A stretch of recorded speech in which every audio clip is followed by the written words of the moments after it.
Hey guys, Nick from ArchCityPLO.com and Arch City Poker. Today's video going to be answering those Ask Me Anything questions that were posted by you guys in the comment section this week. And obviously the background, as you saw in the last video, going to be like this for at least a few more videos. I think the office is under construction, but nevertheless, there might be a little distraction from my cats in the background or something at some point. But let's go ahead and get into those questions. So, first question from Buns of Thunder. What should someone's bankroll look like when contemplating moving up in stakes? To be safe, you're going to need 50 buy-ins for the level with which you're trying to play at.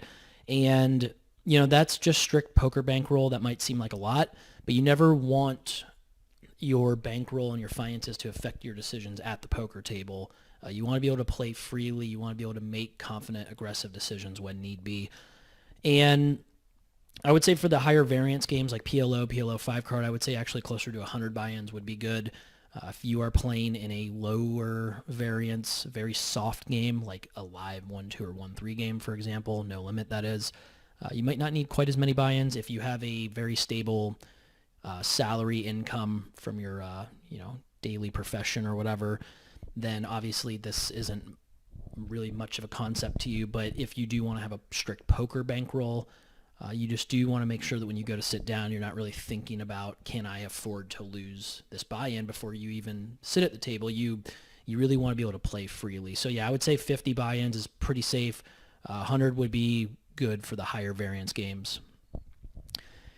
From Jacob, can you give us the rundown on Shark Tank Poker Club in Columbus? Thinking about making a trip down to play.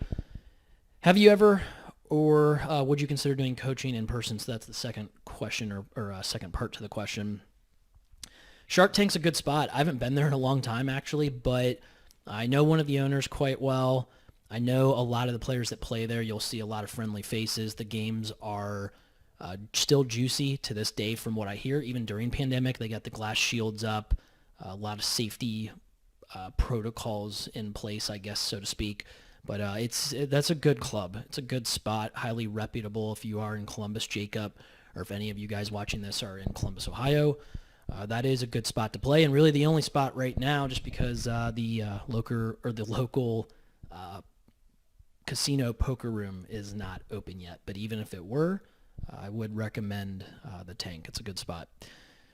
Question from Larry. I'm sorry, Jacob, let's get into your second question. I don't do in-person coaching. I considered it a long time ago, but it's the schedule's just too busy right now, and it's a lot more efficient for both parties involved to just do everything online, essentially. So I haven't done it in person, and I wouldn't consider doing it, especially right now, of course, but even in the future here when things, I guess, are a little safer, so to speak. It just doesn't really fit into the schedule. So Larry asks about the future of live poker. So yeah, I guess that's a good little transition. Larry, I don't think anybody really knows for sure. I guess what I can tell you is I can say with a high level of confidence that live poker is going to be back and still be a bigger part of some of your lives. Now, as far as changes within the room, as far as like safety measures, cleanliness, those are going to be for the better, hopefully. Like, hopefully through this pandemic, we can take some positives out of it. And as far as poker's concerned, maybe rooms will operate a little bit better regarding cleanliness and it won't be quite as dirty. Now, the rooms I've generally played in, I think they're run, the rooms that are run pretty well. I feel like they're not overly dirty, but, you might see some rooms that keep the glass shields in place. Maybe they don't. It would be some stuff like that. Maybe not quite as many people at each table, so maybe not 9 or 10-handed games, which, to be quite frank, those kind of suck anyway. But like 7 or 8-handed games could be the norm, and that could be actually a blessing for a lot of you guys. You'll see better games. You'll get to play more hands overall, and it'll help you become a better player, I think. But yeah, so I'm not 100% sure, Larry, but I think it's starting to slowly come back already. And it might be a little bit different, but it'll still be around for everyone, I think. Tom asks, have you ever made it out to Hollywood or Ameristar since they reopened their poker rooms, and how are they doing? So this happens a lot. I get Arch City poker gets confused with St. Louis because of obviously the Arch there in Missouri, but Columbus, Ohio's one of their old nicknames is Arch City. There used to be a bunch of arches, I think, in the downtown area and around the city, and I used that originally for this channel for my site. It kind of caught on as I think a growing brand. But yeah, I'm not in St. Louis. I hope they're doing well. I hear their games are amazing.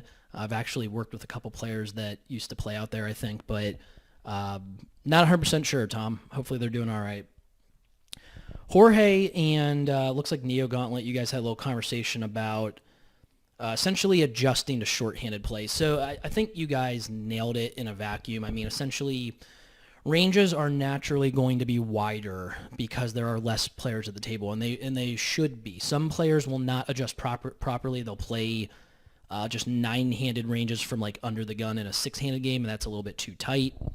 A lot of your live players generally play too many hands pre-flop to begin with, so there won't be, I would say, much of a change there. But what does happen is because ranges are naturally a little bit wider post-flop, you are going to have to navigate pots in like marginal spots a little bit more often. And a lot of players are uncomfortable with that, especially the players that, you know, are in fact used to playing like full ring 9-handed games. When it gets down to like 6, 5, 4-handed, you'll see a lot of them ask to break the table. And it's because they're uncomfortable in those spots. So if you're in doubt and you think you have a good spot to stay aggressive or become aggressive, take an aggressive line, betting or raising, I would say take that a little more often than not, because your opponents are not going to defend against that very well. They're going to feel very uncomfortable in the short-handed game. So I would say if you're in doubt, take the aggressive line a little bit more often than not if it's close. And do check like some literature online, like the pre-flop charts for 6-handed games. I think those will help out quite a bit as well. So hopefully answered all those questions for you guys. And yeah, if you have any, if you want any follow-up to any of the answers I gave, just go ahead and post them in the comment section. And if you guys, if you like this kind of structure, the Ask Me Anything, I can do it again next week. I'll probably see how this video does over the next 3 or 4 days, and then maybe early next week I'll post a quick video asking for more questions again. But we'll see how it goes. So visit archcityplo.com. As always, I'm posting great content on there pretty much daily right now. It's going to help you guys improve quite a bit. So come on over, take a visit. I think you'll see what you like, and I'll catch you guys next week. Thanks.